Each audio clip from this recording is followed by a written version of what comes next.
பிள்ளையே, காலையிலிருந்து உன்னோடு பேச வேண்டும் என்று அப்பன் கருப்பண்ணசாமி காத்து கொண்டிருக்கின்றேன். மட்டுமல்ல, உன்னிடத்திலேயே ஒரு அவசர செய்தியினை ஒன்றினை சொல்லிவிட வேண்டும் என்றுதான் உன்னை எதிர்பார்த்து நான் இங்கே காத்து கொண்டு நின்று கொண்டிருக்கின்றேன். என் தங்க பிள்ளையே, அப்படி நான் காத்து கொண்டு வந்திருக்கிறேன் என்று நீ தெரிந்து கொள்ள வேண்டும் அல்லவா? என் பிள்ளை, இதையெல்லாம் நீ நினைத்து கொண்டிருக்கின்ற நேரத்தில் உன் அப்பன் நான் கொண்டு வந்த செய்தி என்னவென்பதையும் சொல்லிவிடுகின்றேன். என் செல்ல குழந்தையே, இதை கேட்கும் போது நிச்சயமாக உன்னுடைய கண்களில் இருந்து கண்ணீர் வருவதை யாராலும் தடுத்து நிறுத்த முடியாது. ஏனென்றால் என் பிள்ளையே, அந்த அளவிற்கு மனவேதனையில் நீ இருந்து கொண்டிருக்கின்றாய் அல்லவா? ஒருவர் உனக்கு கொடுத்த வேதனை உனக்கு ஆழமான காயத்தை ஏற்படுத்திவிட்டது. அதனால் ஏற்படுத்துகின்ற கஷ்டத்தை எல்லாம் நான் இப்போது அனுபவித்து கொண்டிருக்கின்றேன். இந்த கஷ்டத்திற்கு காரணம் என்ற முன்னிலையிலும் உன்னை அவமானப்படுத்துவதற்காக ஒரு நபர் என்றோ திட்டங்களை எல்லாம் தீட்டி அதை இன்று செயல்படுத்தி என் பிள்ளை, நீயும் வெள்ளைந்தி போல இருந்து கொண்டு மற்ற எந்த விஷயங்களை பற்றியும் கவலைப்படாமல் வருகின்ற ஆபத்து என்னவென்று கூட தெரியாமல் இப்போது அதிலே சிக்கி கொண்டு விட்டாய். எப்போதுமே மற்றவர்கள் விஷயங்களில் தலையிடாமல் மற்றவர்களை பற்றி எந்த ஒரு விஷயங்களையும் தலையிடு இருந்தால் இன்று அவர்கள் கொடுத்த ஒரு மிகப்பெரிய ஏமாற்றம் நம்பிக்கை துரோகம் உன்னுடைய மனதை காயப்படுத்தி விட்டது. இவர்களெல்லாம் இப்படி செய்வார்களா என்று நீ ஒருபோதும் உன் மனதில் நினைத்தது கிடையாது. யார் என்ன செய்தாலும் அவரவர் வாழ்க்கையை அவரவர்கள் வாழ்ந்து கொண்டிருப்பார்கள். நாம் மற்றவருடைய வாழ்க்கையில் தலையிடக்கூடாது என்றுதான் நீ எப்போதும் ஒதுங்கி நின்று கொண்டிருக்கின்றாய் அல்லவா? யார் என்ன செய்தாலும் அவர்களை பற்றி நீ எந்த விதமான குற்றமோ குறையோ சொல்லாமல் உண்டு, உன்னுடைய வேலை உண்டு என்று நீ வாழ்ந்து கொண்டிருக்கின்றாய் அல்லவா? யாராவது உனக்கு கஷ்டங்களை ஏற்படுத்தினால் கூட அவர்களை எல்லாம் எதிர்த்து நீ எந்த விஷயத்தை செய்ய நினைத்து கொண்டிருக்கின்றாயோ என்பது கிடையாது. அவர்கள் செய்தது அவர்களுக்கு அந்த பாவங்கள் வந்து சேரும், நிச்சயமாக தண்டனை கிடைக்கும் என்ற நம்பிக்கையோடு தான் நீ தெய்வத்திடம் சொல்லிவிட்டு கடந்து சென்று கொண்டிருக்கின்றாய். நீ தெய்வத்தின் மீது அவ்வளவு பெரிய நம்பிக்கை வைத்திருக்கின்றாய் என்பது இந்த அப்பனால் புரிந்து கொள்ள முடிகின்றது. அதனால் தான் உன்னிடத்தில் ஒரு மனப்பக்குவம் இருக்கின்றது. யாரோ எதையோ வாழ்க்கையில் செய்துவிட்டு போகட்டும். ஒருவர் நல்ல விஷயங்களை செய்தால் அவர்களுக்கு நல்ல விஷயங்கள் நடக்கும். அதுவே தீய காரியங்களை செய்கிறார்கள் என்றால் அது அவர்களுக்கு மட்டுமல்ல, அவருடைய சந்ததிகளுக்கும் பாதிக்கும் என்பதையெல்லாம் என் பிள்ளை நீ அறிந்திருக்கின்றாய் அல்லவா? என் அன்பு பிள்ளையே, இயற்கையாகவே உன்னுடைய குணம் அனைத்து மிக நேர்த்தியாக இருக்கின்றது. நீ யாருக்கும் எந்த தீங்குகளையும் நினைத்தது கிடையாது. எல்லோருக்கும் நன்றாக இருக்க வேண்டும் என்றுதான் உன்னால் முடிந்தவரை மற்றவர்களுக்கு உதவிகளை மட்டுமே செய்து கொண்டிருக்கின்றாய். அது மட்டுமல்ல, மற்றவரிடத்திலே உன்னை பற்றி நல்ல பெயரும் இருக்கின்றது. அந்த பெயரை இவர்கள் கெடுத்துவிட வேண்டும், உன்னிடத்திலே ஒரு குற்றத்தை சுமத்திவிட வேண்டும் என்று இத்தனை நாளும் கங்கணம் கட்டி திரிந்து கொண்டிருந்தார்கள். இப்போது அதற்காக சதி திட்டங்களை எல்லாம் தீட்டி உன்னை சிக்க வைக்க வேண்டும் என்று செய்து கொண்டு இப்படி ஒரு திட்டத்தை இப்போது நிறைவேற்றி செய்திருக்கிறார்கள். என் தங்கமே, அவர்கள் செய்த செயல்கள் ஒவ்வொன்றும் உனக்கு எதிராக திரும்பியதோடு மட்டுமல்லாமல் உடன் சிலருக்கு சேர்ந்து கொண்டு உனக்கு எதிராக எல்லாவற்றையும் திருப்பி விட்டார்கள். அவர்கள் முதலிய பேசிய பேச்சுகள் எல்லாம் பொய் என்று இப்போதுதான் உனக்கு தெரிய வருகின்றதல்லவா? அப்படி நடத்திய நாடகத்தை உனக்கு உன்னுடைய வாழ்க்கையில் நிகழ்த்தியிருக்கிறார்கள். இப்போதுதான் உனக்கு நன்றாக புரிந்திருக்கும். ஆனால் இந்த நாடகமானது என்றும் உன் வாழ்க்கையில் மறக்க முடியாததாக இருக்க போகின்றது. ஒருவரை மற்றொருவருக்கு எதிராக தூண்டிவிடுவது, உனக்கு துணையாக இருப்பது போல பாசாங்கெல்லாம் செய்துவிட்டு கடைசியில் உன்னையே குற்றவாளியாக அங்கே நிறுத்திவிட்டார்கள் அல்லவா? அதுவும் மற்றவர்கள் முன்னிலையில் உன்னை காட்டி கொடுத்ததோடு மட்டுமல்லாமல் இன்று அவர்கள் இருவரும் சேர்த்து உன்னை எல்லோரும் விலக்கி வைக்க வேண்டும் என்றுதான் இத்தனைய செயலை செய்திருக்கின்றார்கள். என் தங்க பிள்ளையே, இந்த குழந்தை இதுக்கெல்லாம் வருந்த வந்து கூடாது.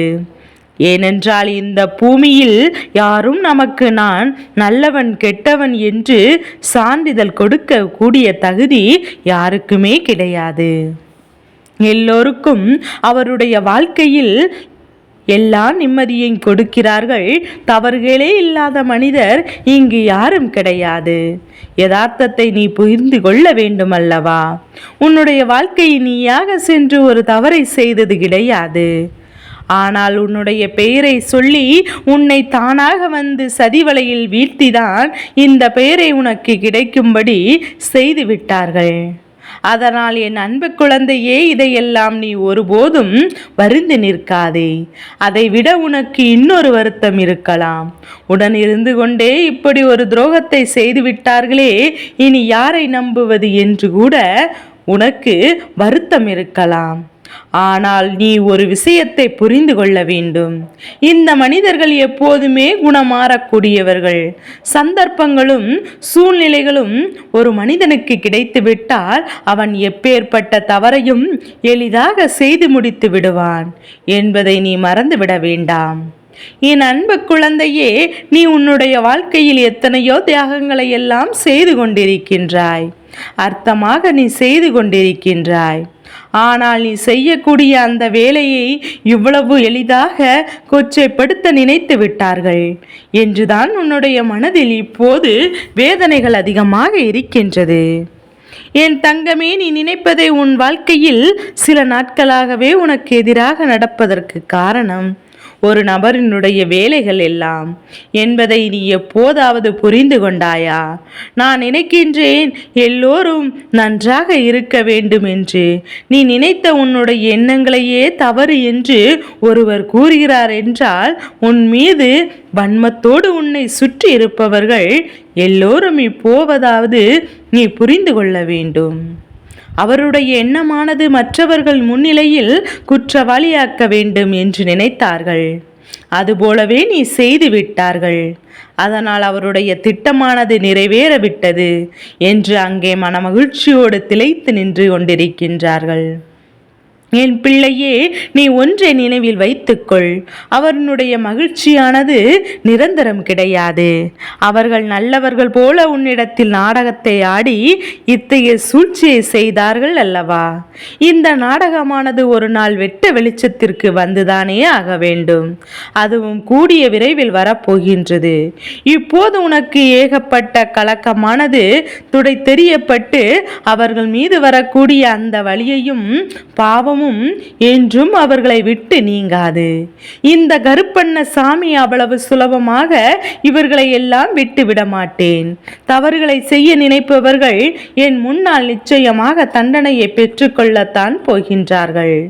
உனக்கு எந்த அளவிற்கு உன்னுடைய மனதில் காயப்படுத்தி வேதனைகளை கொடுத்தார்களோ அதை போல பல மடங்கு அவர்களுக்கான தண்டனையும் இருக்கிறது. அத்தனை வேதனைகளையும் அவர்கள் அனுபவிக்கத்தான் போகிறார்கள். என் அன்பு பிள்ளையே, இந்த தெய்வமானது இத்தனை நாள் இதையெல்லாம் பார்த்து கொண்டு சும்மா இருந்ததற்கு காரணம் இல்லாமல் இல்லை. நான் சொல்கிறார்கள் என்று இந்த தெய்வமானது அவர்களை ஆடவிட்டு இப்போது பார்த்து இனி என்னுடைய ஆட்டமானது அவர்கள் வாழ்க்கையில் ஆரம்பிக்க போகின்றது. ஆடிய கொடியவரில் ஆட்டமானது இனி அடங்க போகின்ற நாள் வெகு விரைவில் வந்துவிட்டது. எதற்காக வருத்தம் கொள்கிறாய்? இந்த அப்பனினுடைய செல்ல குழந்தை அல்லவா நீ? எத்தனை தவறுகள் செய்தாலும், தெரிந்து செய்திருந்தாலும் தெரியாமல் செய்திருந்தாலும் உன்னை நல்வழிப்படுத்துவதற்காக இந்த கருப்பண்ண சாமி உடனே இருக்கிறேன். அதனால் நீயாகவே உன் மனதறிய எந்த ஒரு தீய செயலையும் இதுவரையிலும் செய்தது கிடையாது. அதனால் என் அன்பு குழந்தையே, நீ எப்போதும் மனம் கலங்காதே. தெய்வம் உனக்கு தான் துணையாக நிற்கின்றது. உன் மீது யார் எந்த பலியை தூக்கி போட்டாலும் அது நிச்சயமாக அவர்களுக்கு திரும்பி ஒரு நாள் செல்லும் என்பதை நான் உனக்கு நினைவுபடுத்துகின்றேன். இத்தனை நாளும் இவர்கள் எல்லாம் உனக்கு கஷ்டத்தை கொடுத்திருந்தாலும் இப்போவாது நீ இவர்களை பற்றி முழுமையாக தெரிந்து கொண்டாயா? இவர்கள் எல்லாம் யார், எப்படிப்பட்டவர்கள் என்று தெரிந்து கொள்வதற்கு இது ஒரு நல்ல வாய்ப்பு என்று இதை நேர்மறையாக எடுத்துக்கொள். அதற்காகத்தான் உன் அப்பன் இவர்களை எல்லாம் உனக்கு அடையாளம் காட்டி கொடுத்திருக்கின்றேன். யாரெல்லாம் இது போன்ற செயல்களில் ஈடுபடுகிறார்களோ அவர்களை எல்லாம் உன் மனதில் நினைவுபடுத்திக்கொள். என் தங்க பிள்ளையே, நிச்சயமாக எப்படி உனக்கு இந்த தீங்கினை செய்தார்களோ அதே போலவே அவர்களுக்கும் அதற்கான பலன்கள் நிச்சயமாக கிடைக்கும். அதனால் அன்பு பிள்ளை, எதற்காகவும் வேதனைப்படாமல், எந்த ஒரு விஷயத்தை நினைத்தும் கவலைப்படாமல், உன்னோடு இந்த அப்பன் துணையாக இருக்கிறான் என்பதை நினைத்து கொண்டு அமைதியாக நீ கடந்து செல்ல வேண்டும். உன்னை ஒருபோதும் நான் கைவிட்டு பிரித்திருக்க மாட்டேன். இன்று அமைதி காத்தது போல உனக்கு தோன்றலாம். அவர்கள் ஆடிய ஆட்டங்கள் முடிகட்டும் என்றுதான் நான் காத்து கொண்டிருக்கின்றேன். என் பிள்ளையே, நீ என் அருகில் வந்து நிற்பாய், நீ என்னை காண்பாய், நீ என்னிடத்தில் உன்னுடைய வலிகளையும் வேதனைகளையும் சொல்லி உனக்கான ஆறுதலை என்னிடத்தில் நிச்சயமாக பெற்றுக்கொள்ளதான் போகின்றாய். ஒருவேளை உனக்கு சூழ்நிலை போய்விட்டாய், ஆனால் என் நிலையில் வந்தாலும் சரி, நீ வரவிட்டாலும் சரி, என்னுடைய ஆசீர்வாதமானது உனக்கு எப்போதும் கிடைக்கும் என்பதை மறந்து விடாதே. என் பிள்ளை, சூழ்நிலைகளை நடத்திவிட வேண்டும். உன்னை வீழ்த்தி இருக்கலாம், ஆனால் தெய்வத்தின் அன்பானது உன்னுடைய வீழ்த்தி போவதில்லை என்பதை நீ புரிந்து கொள்ள வேண்டும். தெய்வத்தின் அன்பை மற்றவரிடம் விலை பேசி முறியடிக்கின்ற மனிதர் குலத்திற்கு கொண்டிருக்கின்ற என் பிள்ளை, என் மீது ஆத்மாத்மான நாட்கள் என்னிடத்திலே நீ நன்றி உணர்வோடு இருக்கின்றாய். உன்னுடைய அன்பினை நீ முழுமையாக பெற்ற என் குழந்தைக்கு அல்லவா? உன்னுடைய அன்பை நான் புரிந்து கொண்டு இப்போது உனக்கு கஷ்டங்களை எல்லாம் நான் நன்கு அறிந்து கொண்டு எப்போதும் உனக்கு நான் துணையாக இருப்பேன். உன்னுடைய மனசாட்சிக்கு பயந்து பயபக்தியோடு உண்மையாக இருந்து கொண்டிருக்கின்றாய் அல்லவா? அப்படி இருக்கக்கூடிய உனக்கு சோதனைகள் வரலாம், ஆனால் நீ உறுதியாக வீழ்ந்து விட மாட்டாய். ஒருவேளை உனக்கு வீழ்ச்சிகள் வருவதை போல தோன்றினாலும் அதுவெல்லாம் நிரந்தரம் கிடையாது. என் அன்பு பிள்ளையே, உனக்காக நான் என்றுமே உன்னுடைய உள்ளத்தில், உன்னுடைய அன்பில் என் பிள்ளை உன்னுடைய இல்லத்திலும் நான் வாசம் செய்கிறேன் என்பதை மட்டும் மறந்து விடாதே.